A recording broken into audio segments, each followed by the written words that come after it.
ยเทิดทูนหักมาตั้งนานแสนนานเขาเคยให้คำสาบานจากยังยืน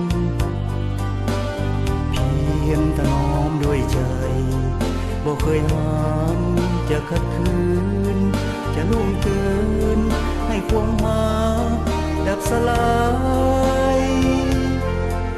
นุ่งขานน้องจงเห็นใจให้ความหักอายมีทางพบความวิไลดังฟืนพบไฟตอนผู้หักใดๆบ่มีวันจะสลายจะอับเศร้าสูง